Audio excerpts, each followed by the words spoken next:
BFM Business, Intégral Bourse, jusqu'à 18h, le Club de la Bourse. 3 invités avec nous jusqu'à 18h pour commenter l'actualité du moment sur les marchés financiers. Nourane Charer à nos côtés cet après-midi, gérante action européenne chez Mansartis. Bonsoir et bienvenue Nourane. Bonsoir Yves. Merci d'être là. Merci à Yves Maillot également de nous accompagner. Bonsoir Yves. Bonsoir Grégoire. Vous êtes le président de YAM Capital et Cédric Besson. Bonsoir et bienvenue Cédric. Bonsoir Grégoire. Vous êtes gérant chez Gaspal Gestion et j'adore, conseiller du président Christian Ginola. J'adore ce titre quand même, il faut le mettre en avant. L'affaire Renault, Fiat, Chrysler. Alors déjà, les raisons de l'échec, quelle est la lecture que vous faites de ce qui s'est passé ces dernières heures, de la brutalité du retrait de l'offre de Fiat Chrysler, et puis évidemment les options aujourd'hui pour Renault, mais déjà sur la séquence d'échec du deal, qu'est-ce que vous retenez Nourane, et quelle est la lecture que vous faites des événements des dernières heures? La lecture est assez compliquée parce qu'elle est assez soudaine. On ne s'attendait pas effectivement à un retrait de l'offre de la part de Fiat. Mais je dirais en fait que en Europe et en France, les rapprochements sont en général assez compliqués pour des raisons qui sont peut-être complètement différentes dans des secteurs différents. On l'a vu quand même avec Siemens et Alstom. Mais pour Fiat et Renault, en fait, je dirais que ce rapprochement en tout cas était nécessaire. C'était important d'avoir un rapprochement dans un secteur qui est quand même en difficulté. Donc on était sur un rapprochement de type quand même défensif avec des économies d'échelle à la clé et en fait des synergies de coûts très importantes. 5 milliards, hein. 5 on milliards. parlait de 5 milliards d'économies. Donc le fait qu'aujourd'hui c'était un échec, je pense qu'en fait on va avoir de la consolidation dans le secteur parce qu'elle est nécessaire. Le secteur en fait est en souffrance, est complètement fragile à cause, alors pas seulement parce qu'on a une production en Chine qui a baissé fortement, mais aussi en fait pour des facteurs structurels qui sont quand même importants et qui viennent en fait gêner et fragiliser le secteur automobile. La première souffrance est liée quand même à l'activité des constructeurs qui évoluent vers les constructeurs vendeurs, vers en fait des assembleurs sans vraiment de valeur ajoutée. On voit aussi en fait clairement qu'on a des changements d'habitude chez les consommateurs qui est lié en fait à des changements liés à l'utilisation de la mobilité et de la voiture. Et la troisième contrainte qui est quand même relativement forte, c'est clairement en fait la nécessité en fait d'investir dans la recherche et développement pour répondre en fait aux exigences de la transition énergétique. Vous dites l'échec de ce deal ne remet absolument pas en cause la nécessité d'une consolidation aujourd'hui dans le secteur automobile européen. Il faut une consolidation parce que cette transition énergétique en fait engendre quand même des pressions très fortes sur les marges des constructeurs et pas seulement sur les marges mais aussi en fait très clairement sur le chiffre d'affaires parce qu'on le dit pas assez mais en fait si on va vers une croissance très nette vers un développement vers la voiture électrique, on voit clairement une partie du chiffre d'affaires qui est liée à toutes les pièces de rechange qui disparaît de chez les constructeurs. Donc en fait, le secteur automobile aujourd'hui en difficulté est en difficulté non pas que conjoncturellement, mais de manière structurelle. Et si on ne sait pas analyser le retrait effectivement de Fiat, de l'offre de Fiat, en tout cas, la consolidation reste nécessaire dans le secteur. Pourquoi le deal ne s'est pas fait, Nourane? C'était ça ma question. Non, mais pourquoi le deal ne s'est pas fait? Mais je n'ai pas de réponse. Tout ce que je peux vous dire, c'est que effectivement, peut-être que le temps, dès qu'on a effectivement l'État qui est au milieu le mot a été prononcé, l'État. Non, mais je pense que c'est ça qui ralentit aussi les prises de décision, qui font peur et qui sont, et peut-être une question de prix, mais en même temps, aujourd'hui, c'était pas le sujet principal, mais c'est vrai qu'on a du mal à répondre à cette question aujourd'hui. C'est l'État le problème ou pas? Qu'est-ce qui a fait capoter le deal selon vous, Cédric? C'est l'État français? On peut se faire un peu de French bashing légitime là? Ou est-ce que non, c'est un bouc émissaire un peu trop facile? Alors, concrètement, effectivement, c'est l'État qui, pour l'instant, n'a pas voulu décider. Il n'a pas dit non, il a dit « je veux du temps ». Mais c'est lui qui, pour l'instant, a interrompu le processus, puisqu'il savait qu'en faisant cette posture, l'Italien allait se retirer. Il a dit, c'est une offre pour maintenant, et j'ai une date limite de cette offre. Donc l'État, en exigeant un délai supplémentaire, était conscient que ça provoquerait une rupture avec Fiat. Et là, il faut prendre la psychologie des opérations financières. Et là, il faut reprendre les parties en présence. On a un Italien qui est né à New York, qui a une culture américaine, qui a comme mentor à la fois son grand-père, Agnelli, mais qui a également comme mentor Marchionne. Il a fait des belles opérations aux États-Unis, de manière assez cavalière, et il a réussi à attraper Chrysler. Ce monsieur qui a perdu son mentor il y a quelques années se dit « je suis capable, moi, de faire la même chose à mon niveau et finalement de prendre la place du précédent. » Ça, c'est mon analyse. On parle de John Elkann. John Elkann. Et John Elkann Finalement, il est soutenu par des banquiers d'affaires qui sont eux-mêmes anglo-saxons, pour ne pas dire américains. Et je pense qu'ils ont voulu jouer une partie de poker en considérant qu'en mettant une deadline, on va pouvoir tordre le bras à quelqu'un qui est effectivement un peu en faiblesse, parce que l'affaire Nissan affaiblit le groupe Renault ponctuellement. Mais ne pensez pas forcément s'affronter à un politique où la presse française, au sens large, a pris en otage la régie Renault. On allait brader la régie Renault. Même si on a fait les analyses financières, les prix sont en ligne, grosso modo, on en parlera peut-être dans le détail. Mais brader la régie Renault, c'était un totem. Et le politique français a été pris en étau. Ce matin, vous avez parlé de Xavier Bertrand. Ouais, la sortie de Xavier Bertrand, président du Conseil de la région Nord, effectivement, a peut-être été un moment politique qui a pu faire réfléchir Bruno Le Maire. Et je pense qu'il a raison. Il n'y avait pas de précipitation sur cette opération. Le secteur est en souffrance. Il y a besoin de faire des restructurations, mais pas en une semaine. Et les banquiers d'affaires pensaient, en mettant une échéance courte, arriver à l'opération. Ça n'a pas marché. Enfin, si l'opération était bonne pour nous, parce que du point de vue de Renault, de ce qu'on comprend, l'opération était favorable, acceptable, et on avait même plutôt envie d'y aller. Et Jean-Dominique Sénard s'est battu pour ça. Monsieur Bolloré était d'accord. Qu'est-ce que 4 ou 5 jours de plus aurait changé ? Tout le monde était d'accord. Mais il ne pensait pas que l'Italien et ses conseillers allaient tenir bon. C'est pour ça que je pense que cette opération n'est pas forcément terminée définitivement. Ça peut revenir. Parce que oui, faire 10 millions de voitures ou 15 millions de voitures, c'est pas la même chose. Non. Et l'Italien a besoin de cette opération aussi. Voilà. Donc c'est pas fini pour vous. Donc je pense que c'est un problème de négociation qui a achoppé, mais cette opération peut revenir. Mais c'est vrai que souvenez-vous avec l'État. À l'époque de Volvo et Renault, l'État avait fait capoter une opération aussi. Hein. Oui, bien sûr. On sait que l'État, pour l'instant, mais il n'a pas dit non, il a dit je veux du temps. Est-ce que c'était le meilleur deal pour Renault du point de vue français, enfin du point de vue de Renault, de l'État actionnaire également, des parties prenantes françaises? Est-ce que c'était le meilleur deal ou est-ce que non, il y a mieux à faire? Et puis, est-ce qu'il y a quelque chose à ajouter sur les raisons de l'échec selon vous, Yves Maillot? Moi, tout d'abord, je voudrais être très prudent parce que personne ne connaît exactement les raisons. Hein, donc, mais si je devais faire un petit pari, j'adhère assez à l'explication qui a été donnée. Qui rejoint finalement une raison très triviale de valorisation dans un premier temps et de timing et de calendrier. Donc ce qui voudrait dire effectivement que l'opération est pas totalement terminée.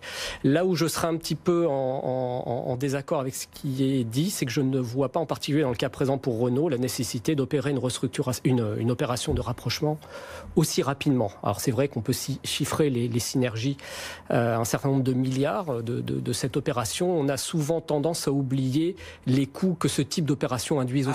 Oui. Moi, j'ai en mémoire, fort remonté à quelques années, Daimler Chrysler aussi, qui avait été un vrai désastre. Voilà, donc je suis moins...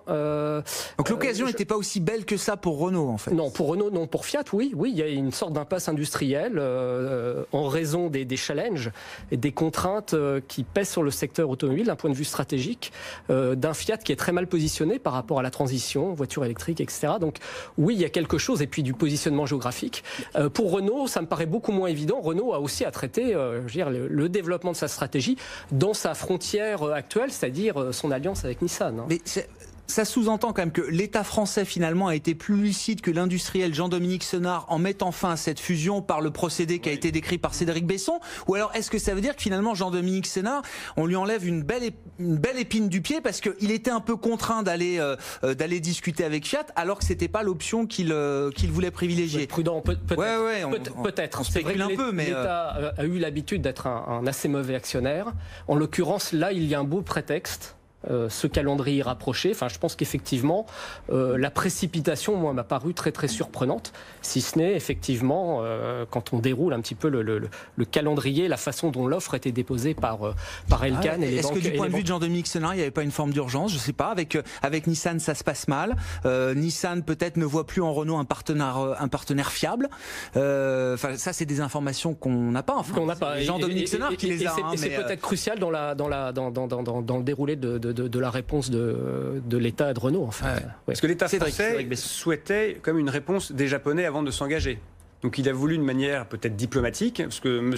Le Maire devait rencontrer des homologues japonais dans quelques jours. Ils avaient exprimé leur position, Nissan. Mais on s'abstiendra et on est favorable. On a des intérêts aussi à retirer d'une fusion entre Renault et Fiat Chrysler. Tout ça a été dit et écrit. Mais je pense qu'il voulait peut-être plus qu'on on reste neutre, il voulait un engagement, on vote pour, et non pas on reste neutre. Mais comme vous l'avez très bien dit, Cédric, il savait très bien qu'il ne l'obtiendrait jamais. Et donc, en jouant ce jeu-là, il force finalement un peu la main à... Enfin... Il provoque. L'idée, c'était de montrer à Nissan, si vous ne l'acceptez pas, vous êtes peut-être mis sur le banc plus longtemps que vous ne le souhaitez. Donc, mettez-vous ensemble, qu'on crée quelque chose tous les trois. Bon. Quelles sont les options désormais, Nouran, puisque la consolidation est nécessaire, elle reste indispensable. Est-ce que c'est Renault-Nissan plus que jamais? Est-ce que Renault va devoir explorer d'autres options? Qu'est-ce qu'on peut imaginer? Dans le secteur automobile, pour être honnête, nous, en fait, dans le secteur au sens large. Sur le secteur automobile, nous, on n'est pas présent pour les différents challenges que j'ai évoqués et pour les différentes pressions qui existent sur le secteur. Je pense que il y a d'autres secteurs qui sont plus intéressants à regarder, qui sont aussi liés, en fait, au secteur de l'automobile. Mais, par exemple, comme le secteur des semis, qui a été aussi très challengé depuis le début de l'année, il est vrai.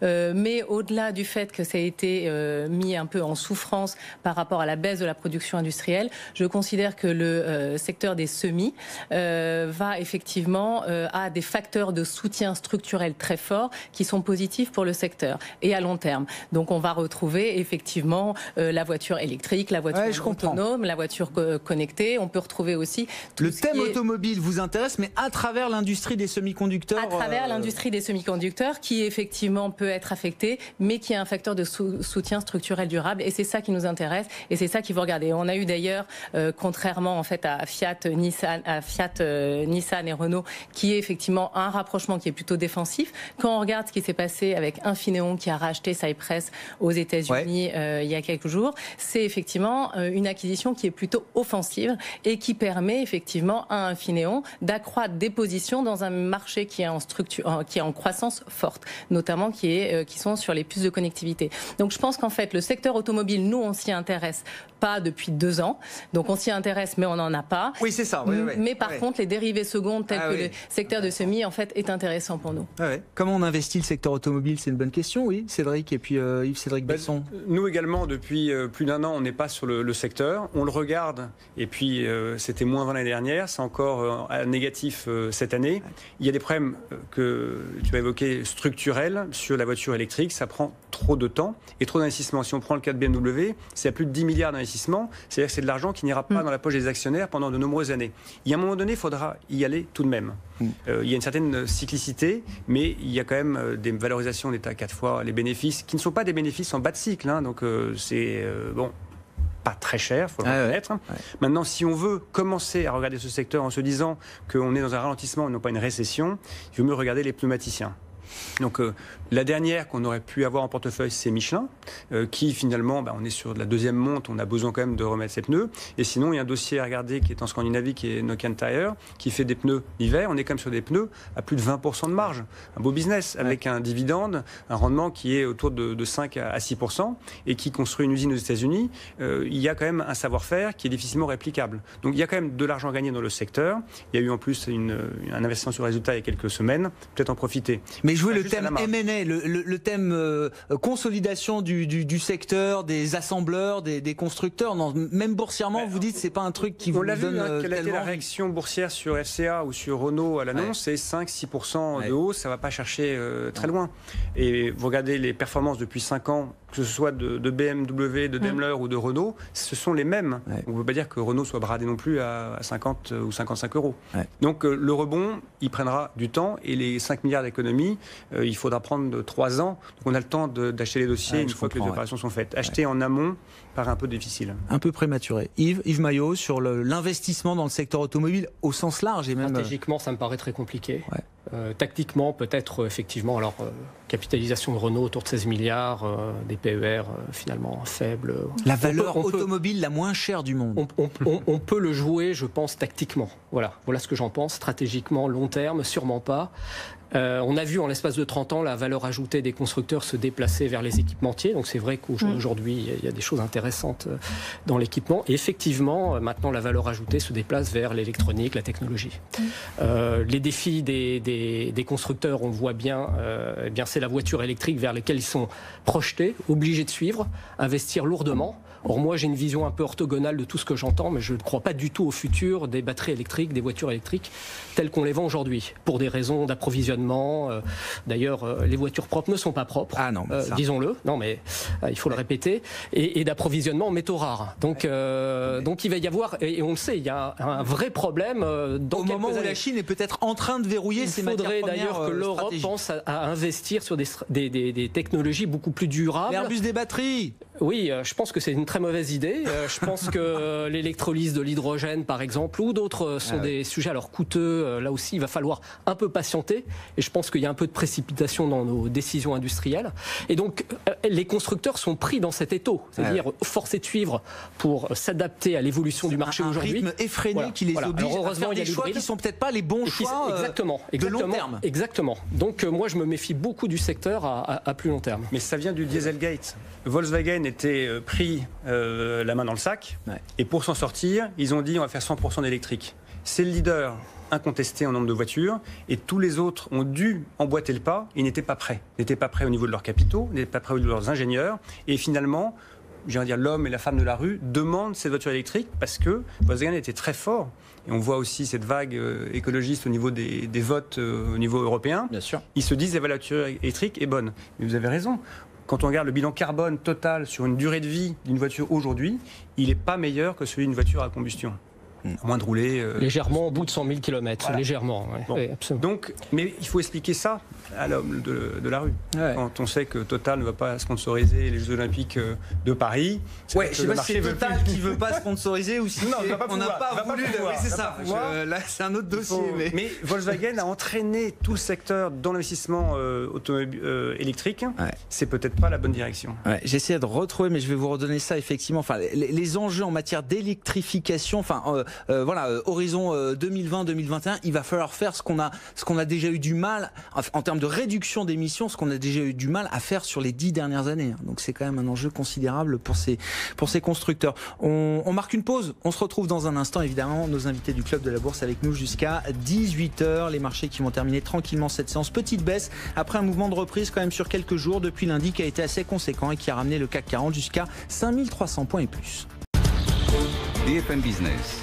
Intégral Bourse, jusqu'à 18h, le Club de la Bourse. On reprend nos discussions avec nos invités du Club de la Bourse, Nouran Charer chez Mansartis, Yves Maillot, YAM Capital et Cédric Besson de Gaspal Gestion. L'autre événement du jour, la Banque Centrale Européenne et les banques centrales en général, c'est ça le sujet. Le marché en attend énormément.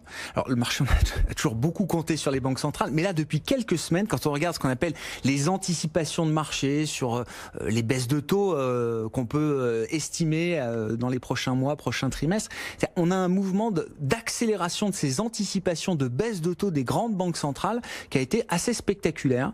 On a eu le discours de Jérôme Powell avant-hier, je crois, et puis aujourd'hui la réunion de la Banque Centrale Européenne. Est-ce que le marché a raison d'anticiper je sais pas, un retour à ces séries de baisses de taux qu'on n'imaginait plus revenir, plus revoir en tout cas il y a quelques mois, Yves? Je crois que le marché a raison de penser que demain n'est pas la veille du moment où les banques centrales vont resserrer leur politique monétaire, que ce soit en Europe, mais même aux États-Unis. Après, on s'aperçoit, je pense qu'on va en reparler, qu'il y a une attitude depuis un certain temps assez différente entre les marchés actions et les marchés obligataires. Alors moi je ne dis pas que j'adhère à cette vision des choses, mais effectivement les taux d'intérêt ne sont pas prêts de remonter, et en tout cas on voit bien que les banques centrales sont pris dans un piège dont on parle depuis longtemps, Grégoire, un piège qui les amène à une politique qui va être très très difficilement une politique comment dirais-je, de serrage, de resserrement, en particulier dans une économie qui a commencé sa décélération, voire peut-être un retournement du cycle, deuxième semestre 2020, alors fortement, doucement. De toute façon, Et on le voit, ça me paraît plus, comment dirais-je, plus frappant avec l'attitude des marchés d'une part et de la Banque centrale du côté américain. On est passé très rapidement, ça c'est très surprenant, d'une anticipation de 3 hausses de taux en 2019 à des baisses de taux. 3 baisses de taux. 3 baisses de taux. Ce qui est peut-être excessif d'ailleurs, hein, mais on voit bien que là, avec un Trump aux États-Unis qui en plus met une pression forte sur la Banque centrale et peut provoquer par ses actes, ses rodomontades aussi, une pression sur la Banque centrale elle-même dans ses futures décisions. Quel serait le sens pour les marchés, pour les investisseurs de ces baisses de taux si elles se matérialisaient, et notamment du côté de la Fed, hein, puisque c'est elle, là vraiment le discours a énormément évolué, la porte est ouverte désormais très clairement, les anticipations de baisse de taux sont confirmées par le marché. Quel signal ça enverrait? Est-ce que c'est positif marché, c'est positif risque pour les investisseurs, ou est-ce que non, cette fois c'est différent? Alors, c'est pris à court terme, à la fois positivement par les marchés actions pour faire court, mais je pense qu'à plus long terme, c'est quelque chose de plus en plus inquiétant. Enfin, je me suis déjà exprimé sur le sujet. Alors, effectivement, les marchés obligataires, eux, ont déjà imprimé le fait que ces taux étaient des taux qui illustraient le fait que la Banque centrale ne changerait pas d'attitude, qui peuvent laisser anticiper d'ailleurs un ralentissement plus précoce que prévu de l'activité aux États-Unis. Alors que le marché action se dit après tout, il y a peut-être un mauvais moment à passer et ces baisses de taux vont permettre de restaurer finalement le cycle économique et en même temps de nouveau doper les valorisations des actifs longs. Voilà un petit peu, pour l'instant en tout cas, le hiatus. La psychologie des investisseurs actions est toujours un peu différente. Voilà un petit peu la balance qui existe du côté action. Des baisses de taux, pourquoi faire ? Cédric Besson. Alors déjà, des baisses de taux parce que la Fed peut les baisser. Elle a remonté, c'est la bonne nouvelle, elle les a remontés, donc elle peut les rebaisser. C'est pas dans son mandat de bouger les taux en permanence. Elle s'adapte, mais elle a réussi à recharger finalement pour pouvoir les rebaisser. Donc c'est une bonne nouvelle. Deuxièmement, Trump effectivement a réussi à tordre le bras du patron de la Fed pour baisser ses taux. Ça lui donne une cartouche de moins par rapport au Congrès où il a beaucoup plus de mal à faire passer des dépenses d'investissement. Donc il a réussi son coup, les taux vont baisser aux États-Unis. Est-ce que c'est une bonne nouvelle? Au début, je pense que oui, parce qu'on va arrêter de parler de l'inversion de la courbe, peut-être. Au bout d'un moment, les taux longs ayant tellement baissé, si les taux courts peuvent baisser de 50 centimes, on reparlera de l'inversion un petit peu plus tard. Donc ça, c'est une bonne nouvelle, on va dire, psychologique. Et après, oui, ce que veut Trump, c'est, comme tout homme politique, c'est se faire réélire. Et le ménage américain, certes, il y a la bourse, mais il y a l'immobilier. Il ne faut pas que l'immobilier chute. Non. Et on sait très bien que la corrélation entre les taux, les paiements d'intérêt, le mortgage, comme on dit aux États-Unis, et l'immobilier est fort. Donc si les taux rebaissent, ça donne un petit peu de souplesse au consommateur américain qui pourra voter pour lui. Donc je pense que c'est une bonne nouvelle. Et après, l'autre sujet, c'est la déflation ou la désinflation. Les taux sont là où nous sommes, non pas pour des situations japonaises, mais pour des situations de compétition mondiale des prix, qui fait que les prix sont bas, donc des taux plus bas, c'est pas forcément anormal. Ouais, c'est ça. Voilà. Nourane, comment vous regardez ces enjeux de politique monétaire? Oui, c'est ça. Vous êtes gérante stock piqueuse, hein, donc voilà, vous intéressez à la vie des entreprises, la microéconomie, mais c'est quand même un environnement que vous suivez, bien sûr. Oui, tout à fait. En fait, déjà, je tiens à souligner, je trouve que les banques centrales aujourd'hui pilotent de manière très fine les politiques monétaires pour justement éviter soit de rentrer en déflation ou soit effectivement de soutenir en fait une croissance. Et elles œuvrent entre eux, et ça c'est nouveau, entre la proactivité pour satisfaire les marchés obligataires. Ça, avant, elles ne le faisaient pas. Et elles sont réactives, puisqu'elles sont quand même data dependent, en réaction, en fait, à la publication de chiffres, d'indicateurs économiques qui sont pas très stables, qui évoluent en fonction aussi du protectionnisme de Donald Trump, etc., et qui sont parfois contradictoires. Donc ça, c'est un point important. Et les politiques monétaires, aujourd'hui, c'est vrai que ce qui est inquiétant aux États-Unis, en fait, comme en Europe, il y a une chose qui est inquiétante, c'est ce que vous avez dit tout à l'heure, c'est les anticipations d'inflation. Les anticipations d'inflation, elles sont retombées à un plus bas en Europe de 2016, donc on est aux alentours des 1,3%, 1,27% exactement. Et qu'est-ce que ça veut dire? Ça veut dire en fait que les investisseurs ne croient pas en l'avenir, ça c'est la première chose. Et la deuxième chose, ne croient pas dans la capacité des banques centrales à pouvoir relancer la croissance. Donc ça, c'est inquiétant dans le sens où si on tombe, là aujourd'hui, on est sur des niveaux d'inflation qui ne sont pas très élevés, mais on est loin des niveaux de déflation.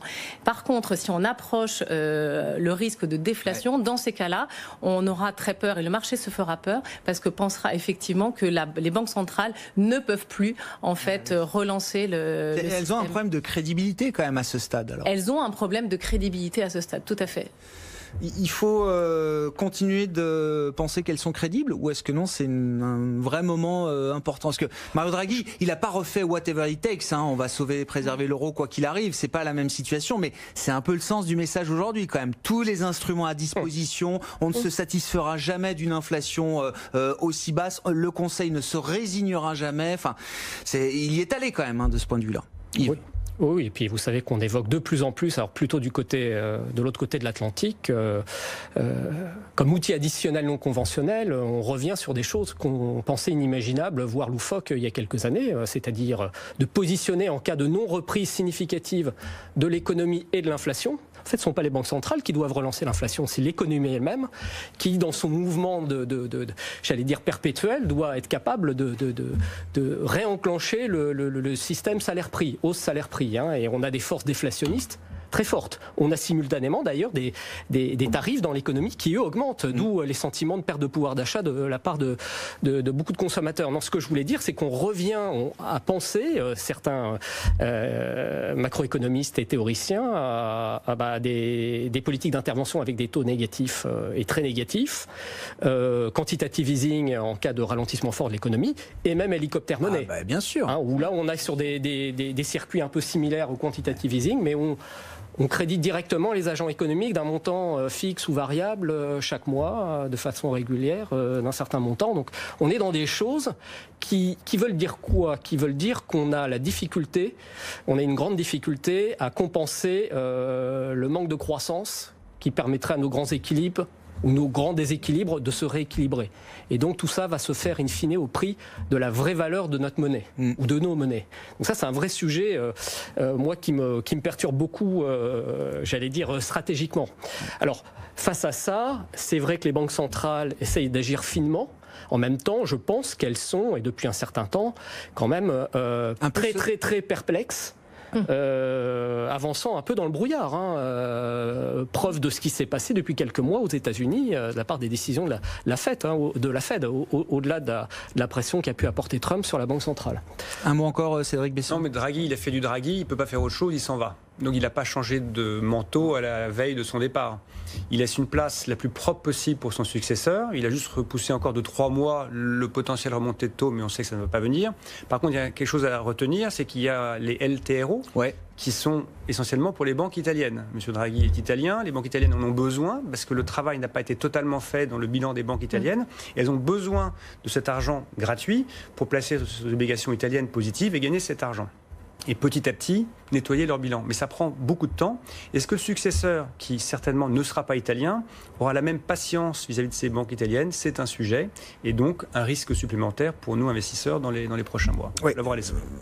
Oui, surtout qu'il ne sera pas italien, ça c'est sûr, et il risque peut-être même d'être allemand. Voilà. Hein, donc, ce qui est quand même à l'opposé. Les banques ne profitent pas beaucoup des annonces de Mario Draghi aujourd'hui, quand même. Non, parce que effectivement, les taux négatifs, c'est pas lui qui l'évoque, mais en arrière-plan, on a entendu certaines personnes, on peut aller plus bas sur les taux négatifs. Et donc, s'il n'y a pas le fameux tiering pour temporiser le coût du dépôt pour la banque, eh bien, ça va être plus difficile pour les banques de gagner. On permet le renouvellement, on facilite le renouvellement de la liquidité bancaire à tarif favorable, mais derrière ça, il y a quand même toujours cette ponction que représente le taux de dépôt négatif pour les banques, qui pourrait être peut-être un jour encore plus négatif que les 40 points de base actuels. C'est une porte qui est loin d'être fermée, c'est très clair. On marque une pause, clôture définitive à suivre dans un instant à Paris, le CAC, après avoir rallié les 5300 points, qui marque une petite pause en fin de séance, moins 0,36%, actuellement 5273 points.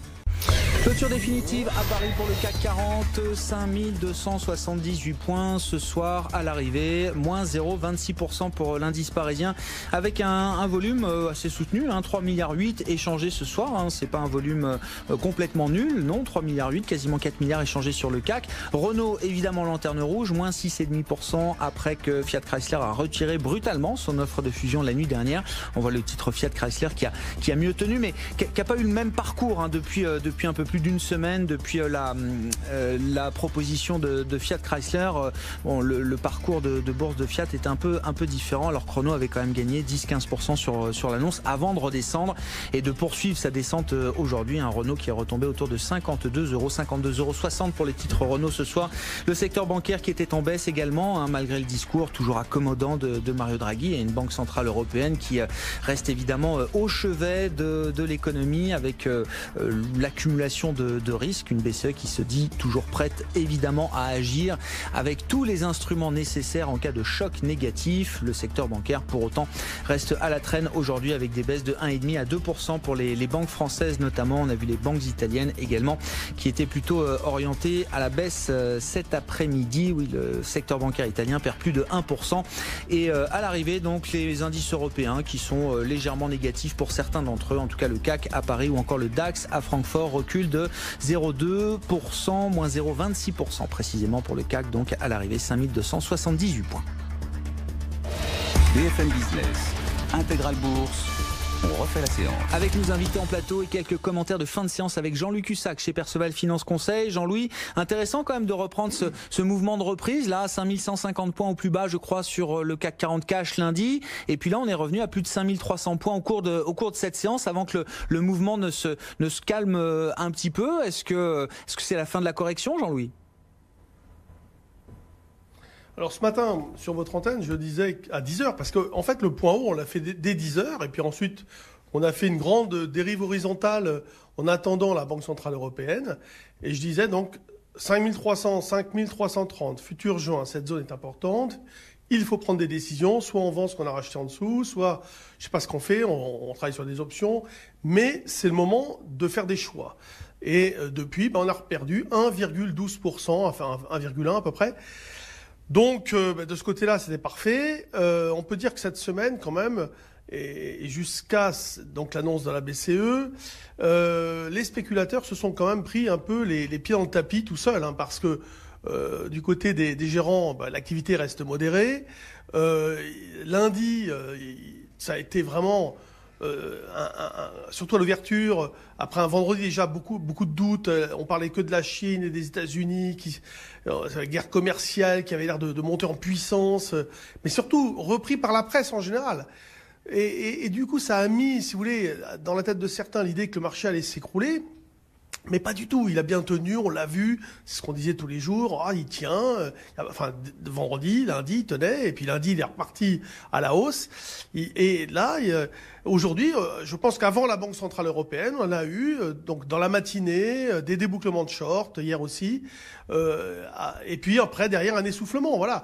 L'annonce, enfin l'ambiance générale, vous l'avez décrite, mais peut-être moins accommodante qu'espéré, bien évidemment. En même temps, les perspectives économiques, elles sont quand même pas fameuses. Alors, il y avait un exercice compliqué. Le volume, aujourd'hui, il est pas mal. Renault, alors, lanterne rouge, plus forte baisse, mais plus fort volume. Donc, vous voyez, ça vient aussi doper un petit peu l'activité. Pour le reste, beaucoup d'arbitrage. LVMH a fait un plus haut historique. Ouais. Et puis... le titre a rebaissé. En fait, ça a un peu fait le CAC, LVMH. Vous voyez, c'est plus haut historique, plus 2,10, et puis ça a rebaissé, elle a rebaissé. Moi, je pense que le marché va continuer, enfin, les signaux qu'il envoie, c'est qu'il va continuer à hésiter, et c'est déjà la zone que je mentionnais la semaine dernière, 5330 points hauts, 5150 points bas à peu près, avant de peut-être prendre une direction. On a du mal à s'imaginer que ça soit à la hausse, parce que qu'est-ce qui pourrait doper le marché et à la baisse, c'est vrai que il y a beaucoup de choses qui peuvent faire qu'on irait dans ce sens-là, mais il n'y a pas de vente de conviction quand le marché baisse. On voit que, je pense que les gérants ont toujours beaucoup de liquidités, c'est ce qu'on avait dit déjà depuis le début de l'année. Le fait qu'il y ait beaucoup de liquidités, qu'il y ait déjà de la méfiance depuis très longtemps, il n'y a pas de vulnérabilité de la part des gestions qui ont vu plutôt le verre à moitié plein qu'à moitié vide et qui sont toujours restés extrêmement méfiants. Donc on a un comportement, je pense, hésitant qui pourrait se poursuivre dans les jours à venir, sauf évidemment s'il y a une forte nouvelle. Bon, on va suivre ça avec vous, mais l'hésitation du marché qui reste pour vous la tendance du moment, Jean-Louis, 5278 points ce soir à la clôture pour le CAC 40 Cash, en baisse de 0,26%. Votre sentiment de marché un peu général, et puis ce qu'on fait dans ce qu'on appelle les allocations, en termes d'allocation d'actifs aujourd'hui. Nouran Charer chez Mansartis, sentiment de marché positif, neutre, négatif. On a une correction au mois de mai, est-ce que c'est déjà une correction suffisante pour être un peu plus confortable dans ces marchés, ou est-ce que c'est pas encore suffisant? Je dirais que la consolidation est nécessaire, mais effectivement elle n'a pas été suffisante. Elle est nécessaire parce qu'effectivement on a eu une hausse des marchés qui s'est faite trop rapidement et sans amélioration des fondamentaux macroéconomiques et ni microéconomiques. Donc ça c'est la première chose. La deuxième chose, c'est est-ce qu'on privilégie un scénario de consolidation ou de retournement de tendance structurelle? Nous on privilégie plutôt effectivement le scénario d'une consolidation plus importante que celle qu'on a eue en mai. Et pourquoi pas de retournement de tendance structurelle? À plusieurs raisons. On est déjà dans un environnement qui est assez pessimiste et l'ensemble en fait des révisions à la baisse sur la croissance économique ou alors sur les perspectives de croissance bénéficiaire des entreprises a été intégré par les institutions politiques et par les analystes financiers. Ça c'est un premier point. Le deuxième point, c'est qu'on est dans un environnement de valorisation sur les marchés actions qui est plutôt somme toute raisonnable. Et le dernier point enfin, et on en a parlé suffisamment longuement, on a des politiques monétaires qui sont toujours et qui seront encore longtemps accommodantes, et des politiques même budgétaires qui sont mis à la manœuvre dans les pays qui sont les plus affectés par les échanges mondiaux qui sont un peu à risque. Donc ça, baisse oui, mais il y a une limite à la baisse, quoi. Baisse quand on arrive, mais il y a une limite à la baisse. Après, en termes de stratégie de marché, peut-être dans cet environnement un petit peu finalement où on a une visibilité qui est plutôt réduite, qu'est-ce qu'il faut privilégier en termes d'allocation d'actifs? Nous, ce qu'on privilégie, c'est effectivement une stratégie asymétrique qui est basée en fait sur la décorrélation des actifs, où on va limiter le risque obligataire qui est sur des rendements très faibles avec des niveaux de valorisation qui sont très élevés, et on va à contrario favoriser en fait le risque action avec des rendements qui sont quand même intéressants et des valorisations qui sont raisonnables. Mais on s'est gardé effectivement, comme vous le disiez tout à l'heure, une poche de liquidité et de cash qui va nous permettre de saisir les opportunités dans le marché très prochainement. Avec l'idée d'une consolidation qui est peut-être pas terminée, voilà, qu'on n'a pas encore vu les points bas de cette phase de correction qui a été entamée, consolidation qui a été entamée début mai. Allocation, stratégie de marché, qu'est-ce qu'on peut dire en quelques mots? Oui, en quelques mots. Non, ce que vous avez dit, c'est que le marché, il se cherche un peu, mais le marché obligataire, il a décidé. C'est ralentissement. Le marché action, il n'a pas encore décidé, parce qu'on se dit tous, si Trump demain se réveille, il fait un bon tweet, on prend 10%, on n'est pas dedans, c'est pas bien. Donc il attend. Nous, on a décidé de baisser la voilure sur la poche action. Donc on était déjà revenu juste à 50%, et pendant cette baisse, on est repassé en dessous de 40%. Donc on est plutôt en train de se dire que la correction n'est pas terminée. Mais pour qu'elle continue, il faut effectivement qu'on commence à avoir les chiffres macro qui tankent. Pour l'instant, c'est le FMI, la Banque mondiale qui révise à la baisse. Maintenant, on va avoir des chiffres, l'ISM américain à 52, c'est bien, mais on se rapproche quand même des zones dangereuses. Et peut-être que les entreprises vont nous dire dans quelques semaines, les choses sont plus difficiles que ce que vous pensez. Et là, on aura la deuxième jambe de correction. On est plutôt prudent dans cette phase. Les entreprises avec les résultats qui vont revenir début juillet pour les résultats américains, c'est ça. Les warnings, c'est à oui. Aux États-Unis, c'est toujours préparé de manière assez fine avec les analystes. Yves, sur ces marchés, la stratégie qu'on peut avoir. Je ne vais pas réchauffer l'ambiance parce que la toile de fond, c'est quoi? Puisqu'on parle de taux qui sont extrêmement bas, voire à zéro, voire négatifs. N'oublions pas que la courbe des taux allemande est totalement négative, que dire la Suisse, du Japon, etc. Ça veut dire quoi? Ça veut dire que tendanciellement, les actifs longs voient leur rentabilité attendue baisser également. Donc tout le challenge de l'épargne maintenant, et c'est finalement implicitement ce que veut une politique de banque centrale qui met des taux très très bas, voire négatifs. Et ça, c'est assez destructeur si on projette ce schéma à long terme, puisqu'il n'y a plus de prise de risque possible. Donc tout ça veut dire que le jeu de l'épargnant, de l'investisseur, devient extrêmement compliqué. Alors on a des flux qui portent les marchés obligataires, qui pensent que justement les politiques... Voilà, c'est ce qui paye finalement, en ce moment, c'est l'obligataire, je vais être provocateur, les taux, mais je vais vous dire, on est à moins 0,20 sur le rendement 10 ans allemand, mais il faut peut-être en acheter. Parce qu'il va tomber à moins 0,50, voire à moins 1, on va voir des choses extraordinaires. Et quand on dit que c'est une erreur parce qu'à terme on surperd de l'argent, c'est faux. Parce qu'on ne connaît pas d'abord le niveau d'inflation dans 10 ans. Il faut raisonner en rendement réel et pas en rendement nominal. Et puis entre-temps, de toute façon, il y aurait une valorisation du capital. Donc on est dans un schéma où on a inversé les mathématiques et on a des choses assez destructrices. en particulier pour les banques d'ailleurs. Donc le jeu aujourd'hui, tout ça pour synthétiser, c'est ne pas perdre d'argent. Alors le marché action, je pense qu'il va être porté effectivement par des capacités de rebond, des propos qui favorisent des espoirs sur la croissance, les résultats. Je crois qu'il faut en termes de stratégie être porté sur les actifs de rareté, qui, alors de façon très très large, hein, ça va de l'or à des terres rares, dans le domaine des sociétés. Pour moi, c'est un signe LVMH au plus haut aujourd'hui. Ouais. Pour moi, c'est un actif de rareté. Ouais. Au même titre, que l'or qui profite et qui devrait plus profiter de la baisse des rendements réels. Ouais. Voilà, parce qu'on est sur des choses, des marques absolument, j'allais dire, infalsifiable, si, mais ça se voit, mais qu'on ne peut pas reproduire ou qu'on doit bâtir avec des décennies de travail, de notoriété. Donc ça, c'est pour moi très symptomatique de la stratégie qu'il faut adopter en termes de LVMH et l'once d'or, même combat, quoi. Non, mais c'est absolument. Non, mais c'est ça. Et l'once d'or, on en parle depuis quelques jours. Là, visiblement, techniquement, en plus, ça a déclenché quelque chose. Hein. Enfin, il se passe quelque chose qui n'a pas bougé au cours du mois de mai pendant la correction des marchés actions, mais qui depuis quelques jours là commence à partir, 1340 quasiment, hein, $1337 l'once d'or cet après-midi qui gagne encore 0,6%. Il faut qu'on marque une pause et on se retrouve dans un instant, nos 3 invités avec nous jusqu'à 18h.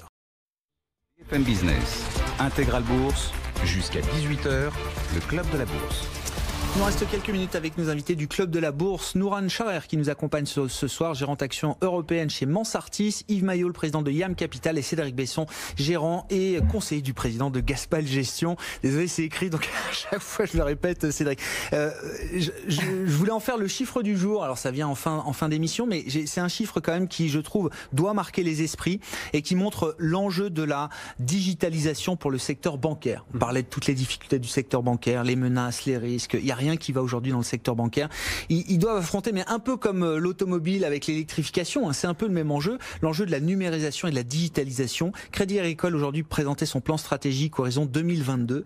Ils annoncent une enveloppe d'investissement IT pour l'informatique en général, de 15 milliards d'euros. J'ai trouvé quand même que le chiffre était spectaculaire.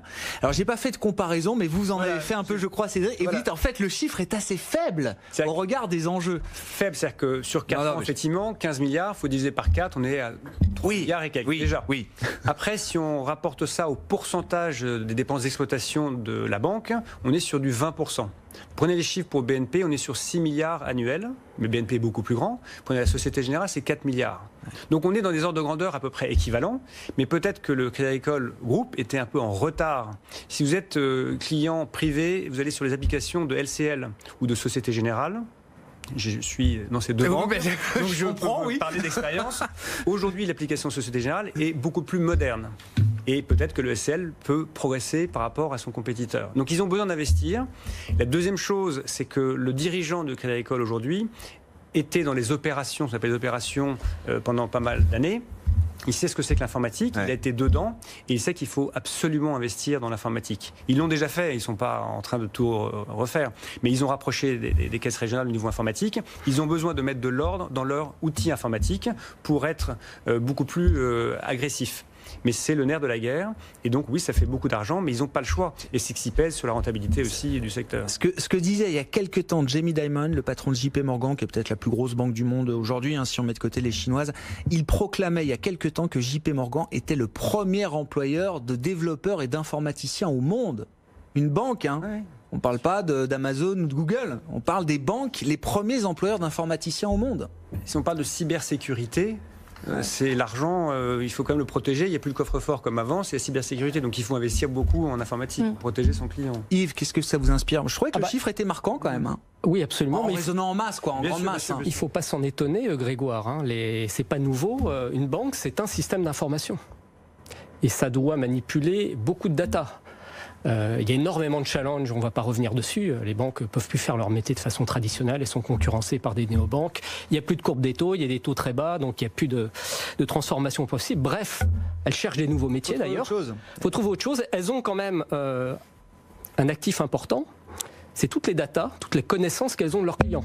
Il faut bien les traiter. Alors, il y a l'enjeu de la digitalisation, il y a les contraintes de sécurité informatique, et puis il y a les paiements. Donc là, il y a énormément d'investissements à faire, ce qu'ont fait d'ailleurs les grandes banques américaines beaucoup plus effectivement que les banques européennes.